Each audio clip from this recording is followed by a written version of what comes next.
All right, welcome. This is Connecting Your Middle School Art Curriculum with Community Resources. I'm Ellen Craig, and Laura Reach is here with you. And we're going to talk a little bit about what we've done with the middle school and a community connection with the museum. So I teach at Bettendorf Middle School in Eastern Iowa, and it's a middle school where there are approximately over 1,100 students, where it's 6th through 8th grade. Students take art every year, with 7th grade getting the most of the contact time in art. And that's one of the things I love the most about Bettendorf Middle School, is that all students, or most students, have an art experience every year while they're at middle school, that it's required. Aside of the classroom, they get experiences from museum educators and guest artists at least once a quarter or twice per semester. And that's where Laura comes in. I was very fortunate when I came to Bettendorf Middle School that they already had somewhat of a program started, and what we've done is really done a lot of expansion to that. So Laura, I'm going to pass it over to you. Awesome. Thanks, Ellen. So I have worked at the Figge Art Museum, which is in Davenport, Iowa, for the last 8 years. The museum itself has actually been around celebrating 15 years. And what I do is run a program called the Big Picture Outreach Program. It's unique to our museum. I feel like a lot of art museums around the nation do offer experiences within tours and things like that, but we really developed this program so that we could bring it out to the schools, and it has been really embraced, not only by our immediate community in the Four Quad City area, but we go within an hour's radius. So we have found that we are able to increase our exposure of the museum and getting people to come to the museum, especially young students, and getting them excited about visiting, the museum and bringing their families and things like that. So really, when we started this program, it was kind of an experiment, but it's really grown into weaving art into the curriculum and to just, reinforcing to people that art is part of our everyday life. So this has been really fun. And those are images where Laura has come into my classroom and presented on different topics for the big picture, including the top left with the Day of the Dead, and then the bottom right, where we did one based upon, stained glass. Oh, the Tiffany. Yeah, the Louis Comfort Tiffany exhibit came through, and it was really cool to share with them how we create stained glass, or how stained glass is created, and the history behind Louis Comfort Tiffany in that one. Now, it's not always that we got to experience taking a field trip. That, in the ideal, perfect world, my students would always be able to go to the Figge, but financially and realistically, it's not always possible. So a couple of years ago, we wrote grant money to take all of our 7th graders. So we took over 400 7th graders to the Figge, and that was a really powerful experience. But realistically, it doesn't always happen like that. Yeah, we find that that's one of the big obstacles, but we've actually been able to establish a fund that will assist some school districts with that. So it is important to check with your museums to see if they have something already established, if you're looking to do that. But really, as the person who goes out into a classroom, it to me this is like the cherry on top. When kids get a chance to understand where it is I'm coming from and talking about the art, and then actually seeing the real art, there is nothing that will compare, as we all know, a slide or anything we see on a laptop or a virtual screen is nothing near the impact as what you would find inside of a gallery. And so it's really fun to hear these kids recognize a piece I talked about and actually be able to tell their docent about what they know and things like that. That's a docent up there in the red there. So yeah, and they had the students loved it, and they loved going to the museum, and it was, like you said, it was really powerful, and the reflections that they did afterwards were especially noting about the size of something and a lot of things that they didn't expect. So when we can, we try to go to the museum as much as possible, but when we can't, the museum comes to us, which is fantastic. Yeah. And what's interesting, when kids have been come later, and exhibit. And I don't think, you know, a lot that they're, you know, that we are constantly changing art, and so there's always nuances. So, well, Laura, I should have you explain, Yeah. First Artist, how we started this program part. Yeah. Well, you know, after many years of visiting Bettendorf Middle School, as Ellen said, I would you know, every quarter. So I got to know, of course, the teaching staff, but also some of these kids I see during 6th, 7th, and 8th grade.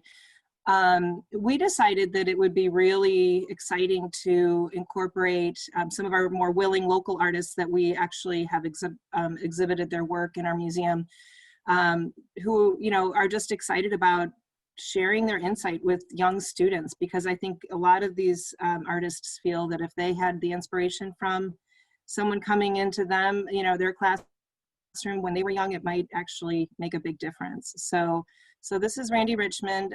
You can see off to the right. This is part of his exhibition. This image, it's a photograph. Actually, he's a photographer. And the title of his exhibition was called Verisimilitude, which is a very mouthy word to say, right? It's a big mouthful.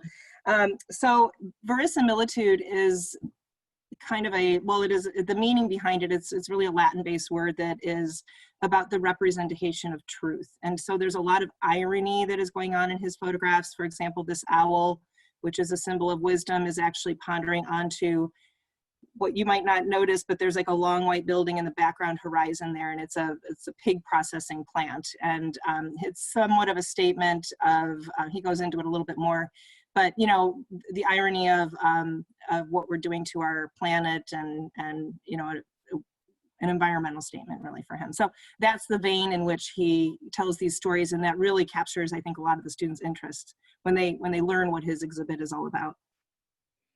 They especially loved the photography. That was very good for a middle level.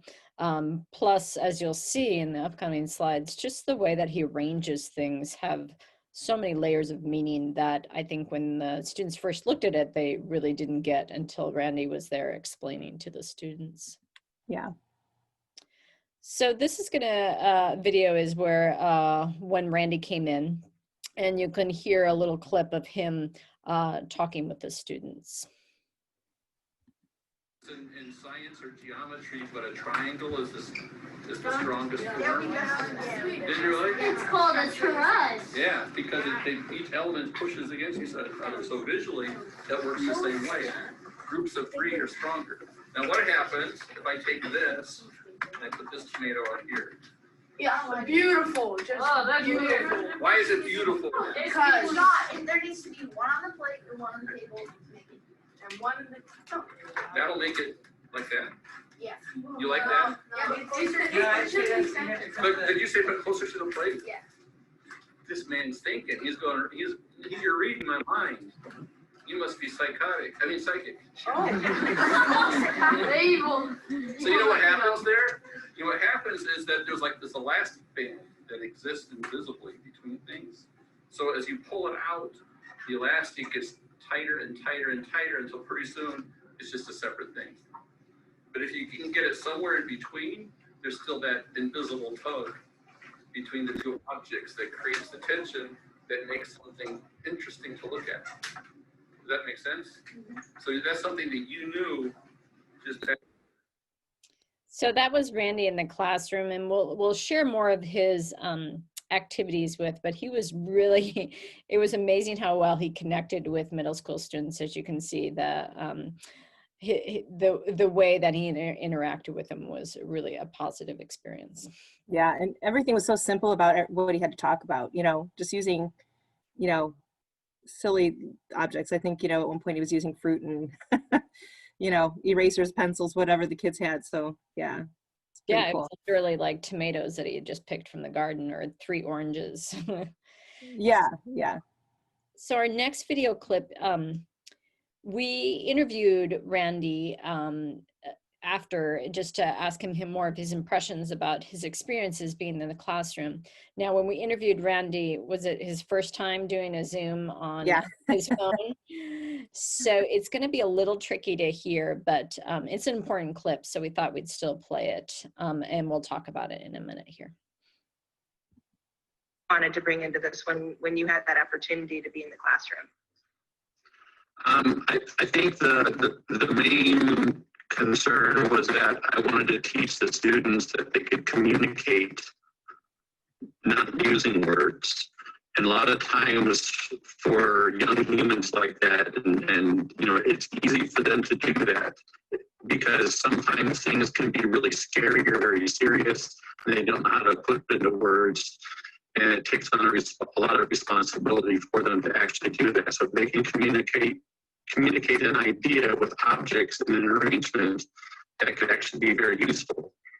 Also, just to give them a new viewpoint of photography other than just taking pictures of their breakfast, lunch, and dinner, and other odd things that with friends, they could actually learn to tell a story using these objects.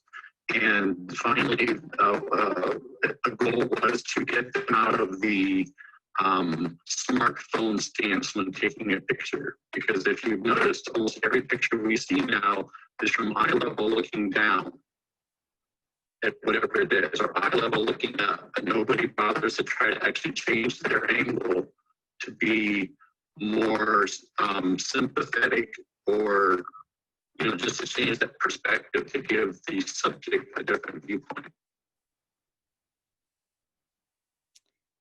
That was awesome. Yeah, when Randy came in, the first thing he did was he shared his work with the students, and then he talked about, similar in that video clip, just arranging compositions and how to create tension. And in the slides that you're seeing, he even talked about, he had to position the students up front in sort of a line, and then he would move a student, face him one direction or face her one direction and then the other direction, and talk about like the stories it told and which would be more interesting and which created tension. Yeah. The other thing that he emphasized that he didn't really quite touch on in his video was the power of lighting and how the story is influenced just by sometimes the way light is cast upon an object. And I think he might be doing that here in the lecture. Yeah. Yeah, so he ended up bringing in a bunch of boxes, cardboard boxes that we cut little holes in, which you can kind of see. And he would place objects in there. And then by, you know, opening and closing those holes would allow different sort of light experiences on there. So he showed him this first, and then the students got to practice this, create their own mini still life. And then once Randy left the classroom, we finished this. I had them turn in their work and they wrote an artist statement with that. So you could see, like, when the students got to work, they loved this activity. They originally we had wanted them to bring in something that was meaningful, but in the end, they just kind of randomly looked throughout the art room and grabbed things that they thought could tell a story. They learned how to maneuver. You can see things from, you know, taking off their shoes to pencils to things like that. And here are some of the stories. I'll move this in a second. Graham did this one, and his story was, in the dark of times of life, there will be a light. Some great things will come out of bad times. And this was by Rowan. The object represents winter. In the picture, there's a hat, necklace, glasses, and a rock. These are all objects that represent us. The hat represents the feeling of warmth. The necklace shows their love of jewelry. The glasses show them how to see things clearly. And the rock shows how the person is rough, but likes to feel good about themselves.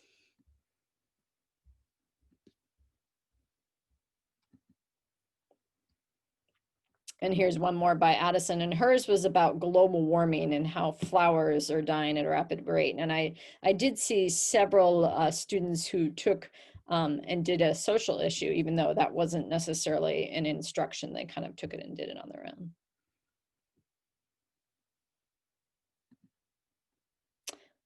So Laura, do you want to, this is Randy's exhibit. Yeah, so he actually, his exhibit was actually at the same exact time he came into the classroom, which was super cool because, you know, we offer a lot of free days and things like that. So even families who, you know, or kids who want to come and see his work, they understand, you know, he went through every one of his photographs that was in the exhibit with the kids on a PowerPoint. So they pretty much knew the backstory behind a lot of the random compositions that he put together. And once they knew those stories, it totally made sense. Sort of like along the lines of the owl and the pig farm that I talked about earlier. So I think it was a series of about 13 photographs. Yeah, there's the owl and the pig farm one. So, you know, what I loved about bringing Randy in was at first, you know, if you had told me, I know he does actually teach college level students in one of our local universities here, but I think that it's really wonderful that so many artists are willing to take the time and connect with the young people because they can remember what it was like for themselves. So it's a little intimidating maybe if you're a teacher and you don't know who to ask, or you know of an artist and you think, you know, it would be out of their realm, but honestly it brings in a whole vein of kind of funky humor. You heard him in the classroom, and it even gets more wild with the next artist that we're going to talk about. So yeah. And that's one of the things that has helped me as a teacher is that I know some artists in the community, but Laura and the Figgy have made that help make these connections, and they know artists, a lot more artists than I obviously do, and they're able to think about people who might be good to come in the classroom and ask to come in. Yeah. So here's our next artist that came in, and he's a really interesting one. So do you want to explain a little bit about Steve, and then we'll... Yep, this is Steve Banks, and he is standing in front of a title wall for his exhibit that was called Pop Culture Palimpsest. And palimpsest is basically, it goes back to like ancient history, ancient scrolls, and the reworking of literary tablets and things that, you know, literary works that are kind of glossed over, painted over. And so historically, these layers begin to build up and sort of somewhat tell their own story. And that's exactly what Steve talked about with the students, was how his works sometimes take, well, I guess, you know, if you looked at the dates at when they're created, oftentimes it's like 2002, 2010, 2012, 2017, 2019, because he pulls these out time and time again and then keeps layering and working on them until he decides it's done. So he incorporates a lot of pop culture, humor, whimsy. He's just never dull. So when I asked him to come into when we talked about having him come into the classroom, I think, you know, who knew what we were going to say? You know, it was sort of a disclosure to the kids. If he gets a little nutty and says things that probably he shouldn't, well, that's just an artist, and, you know, we all embrace it. So, yeah. And the best thing for my students about Steve was he grew up in the community. He went to Bettendorf Middle School. So, and he actually, some of the teachers that taught him were still there. So that was pretty powerful. So let's see. This is Steve presenting in the classroom. Stitching, and then this raft here, I actually end up ripping off, and there's going to be a rectangle there, and you just see how those things will stay on the canvas, but how the canvas changes. So if you could hop to the next one. So after a couple of years, I got tired of that, took some of the things off, like the raft. That's now that rectangle right there. And you can see just a little bit of the stitching behind the hot dog. I put this giant hot dog on it. And the hot dog was there for probably 4 or 5 years. I'm like, that's not really working anymore. I'm not crazy about that. So we're going to show you a piece real quick that is kind of, this part of this ends up being in the final piece. This is just kind of a quick detour, and then go ahead and hop forward. So the not great collage became a not great drawing, which is now a not great painting. The through line on that. Go ahead and go to the next. And so that's that rectangle. I've turned the piece on its side. Those are the two like ladder things, and then that's the stitching. That's that little chunk of canvas you had. I cut the top part off, stuck that on there. And then that's the not great painting based off a not great drawing off of a not great collage. So then go ahead and go to the next one. So then I hazed over all of this and then added another layer of stuff on top of that. So all of a sudden that face is getting kind of buried. This is a physical tower I made out of cardboard, probably about that tall, and I've got that little dude in there. I just put a head on it because I knew I needed to get a head of some kind, and that's almost like a bookmark in a book. And so then I cut out a couple of them out of wood, and I'm just actually holding them up, taking a picture of them, kind of looking and see which one I think works the best. That one worked the best, so that ends up being the final product of that. So the first one you saw, 2003, by the time I got done, this is 2017. So this was one of the shows that was in the beginning. We can skip over. So with Steve's work, we also had a conversation with him afterwards, and we had a lot of good information, but we'll share with you a couple of clips, one at the end. So here's Steve talking about his experiences in the teaching or back at Bettendorf Middle School with the students. Oops, just kidding.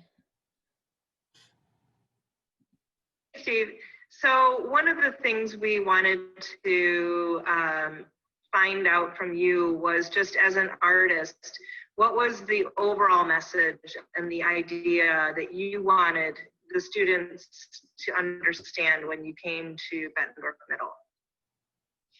I guess I kind of had two things in mind.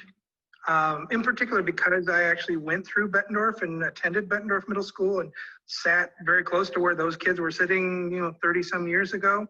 The first thing I wanted to convey to them is the possibility that they could pursue art throughout their entire lifetime. It wasn't a fun thing that you just did at school, and then once school was done, you were done being an artist, and now it's time to go get a job somewhere, but that you could be an artist and it was a serious academic pursuit to pursue. And then the other thing I wanted to do was give them some strategies I have for image making and working on ideas and pieces. And essentially what I do by going back and working on something is part of the critique process of analyze what you're working on, but how can I make this better? Was this perfect? No, it probably wasn't perfect. What can I do to make that better? And recognize that what you thought was really, really good 2 years ago, you've grown and matured in that amount of time. And 700 days later, you might look at it and say, oh man, that needs a little bit of orange there and some blue there. And what if I put this here? And you look at things differently. So it is kind of interesting to check back on yourself, essentially. And what you once thought worked pretty good, go, oh, I've learned something new now, and I want to try this, or I do something else. And that, I think, being both an artist and from time to time being a teacher is one of the most valuable things that kids can learn, is that they're not just constantly smacking the ball out of the park and everything they touch is gold, but that it is a process. You have to revisit it, you have to rework and refine to really start getting into some interesting things. I think that message, Still nodding my head again. and I think that message, like in reflection and hindsight, now that I think about the activities that we did, I would definitely go, and I think the students were engaged in the activity, which we'll show in a second. But I think that message of really revisiting work is something that I would like to do with them and do better. I think it would be pretty powerful. But Steve, his humor and just the fact that he was there in that building and is an artist, a working artist, as he describes his job, yeah. I think even the timing couldn't be better for this kind of a project with educators, art educators in particular, but to pull out what they worked on last year that they took home with them on their last day and haven't been back, or to just look at things and encourage them to keep their sketchbooks, or if they have them, or start them, so that they can go back and tweak things. I mean, as adults, we should be doing this too. Yeah. So the activity that we did with them, or that we had a bunch of magazines, and I think it was more than just even magazines. I remember some students having like fabric swatches and things, and we asked them to put together sort of a collage first. And Laura, I don't remember, was there a prompt for the collage? I don't think so. No, it was, totally free form, mostly seeking things that capture their interest, and also some pop culture things, signs of the times, definitely Steve used stuff from his childhood and, you know. Yeah, so they took those and they arranged them first, and then the second part was they had to draw it. So I know these are a little tricky to see, but you can see some of the final work. And this was definitely something that where process was more important because we literally ran out of time. This was close to the end of a school year. So what some of the students did. So these students would be 8th graders probably the next year. They're going into high school now. Oh, okay, okay. Yeah. So this group. Yeah. So this So- is Steve's work at the Figgy. So I don't know if you have more Yeah. to kind of explain about that.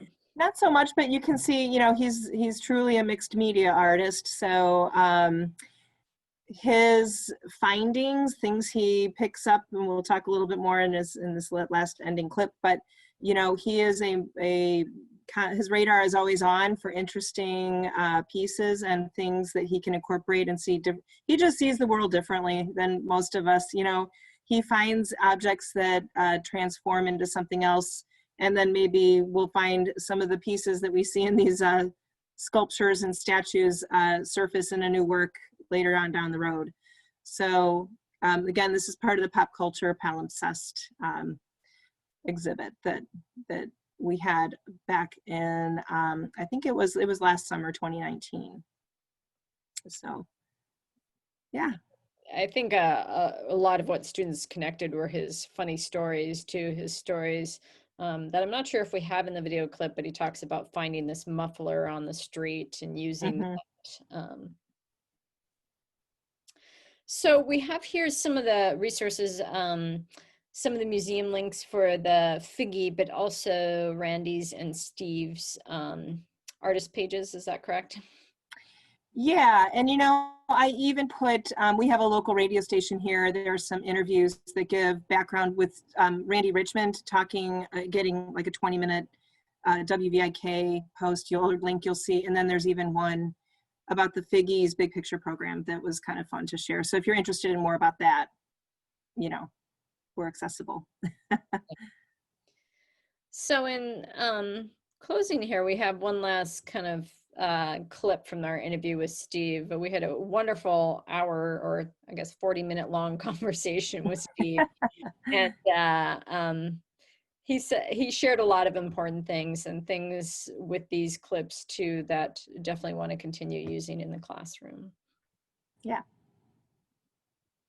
Well, even the Right. things that you mentioned in, you know, when you were showing your slides to the students and your story about, it was like the muffler that was falling onto the sidewalk or something, and then you collected and then it made its way into your work. And yeah, I wonder if it's that kind of thing that kind of will click in their mind too, even if it's just that little glimmer of like, oh, okay, I see something and it's new and unexpected and I can think of other ways to use it, or other ways that. Yeah, I now have permission to do this thing I was sort of thinking about, but I had just enough self-doubt or uncertainty or felt I needed to ask somebody's permission. And no, you can pick up a muffler on the side of the road, make drawings from it. And when you get to be a teacher, you can actually force that on other students, which I have, and make them do projects off of the muffler you found on the side of the road too. Because inspiration can come from anywhere. And if you try to scrutinize it and think, oh, is this good enough source for inspiration? You're already squandering an opportunity. Just run with it. Whether it's a muffler or a landscape or a billboard or, you know, whatever, a song. If it triggers something in your head, jot that idea down, make something of it, and then you can go back and revisit it anytime you want. But if you just leave it up here, it might not be around in 24 hours. Yeah, I thought it was great to see the reactions when you showed them the progression of your works over time, not, you know, realizing that it wasn't all done in a day, but also the weaving in of your humor and pop culture was really cool for them, I think. Actually, I hope so. I hope they got that from it, that it doesn't, serious art doesn't necessarily have to be serious. a little nugget that my mentor in grad school told me, because I was trying to make serious art at the time, and he said that I should really run more with that whimsy, is he said, think of like the Muppets. Now, that's whimsical, but go ahead and tell Jim Henson he's not serious. He's totally serious. He worked himself to death. He was that serious. But it can also be fun. It doesn't have to be drudgery to be serious. And if it's lighthearted, then, oh, that's superfluous stuff. That is great advice. By the time everyone sees this, most school years will have started, right? So a good reminder and refresher as you're into your quarter, the fall, it can be fun and lighthearted, and you'll make more progress. And I love how he starts with inspiration come from anywhere. So I know right now inspiration is tough to think about and find. So, and the kind of anxiety of starting the school year is a weighing on a lot of people's shoulders. So we were thinking about, and Laura and I have been talking about, well, this school year is obviously going to look very different. So how can we continue these connections with whatever way we're teaching? So I think recording these videos has helped us, and I know we're going to be able to play some of these clips, and I know we're hoping again to maybe do some more recordings with artists, asking them questions, showing them work that we can use, whether we're online or whether we're in the classroom or whether we're hybrid. But then just to know too that creation piece can still happen, and with Steve's work too, revisiting and looking at something and thinking a lot about that process. So yeah, absolutely. And so many museums, we've all had to go virtual or not, or basically suspend operations because that's just what we're doing now. So I do think at this time when you're looking for resources, there's more out there. If I were to do this a year ago and have this talk, I would be encouraging you to, show up at your local art exhibitions, cultural centers, and start reaching out to artists. But it's probably easier to start looking online. And certainly there's our emails just to see if there's any resources that are out there that we could be helpful with. So. Yeah, and I think this is, as a teacher of this is going to be my 24th year, this connection and the community connections, not only with the artists, but with Laura and the educators at the Figge, has given life to my teaching in the classroom. So it's a really important connection to make, and whatever we can do to help support other people in making those connections, we're here to help.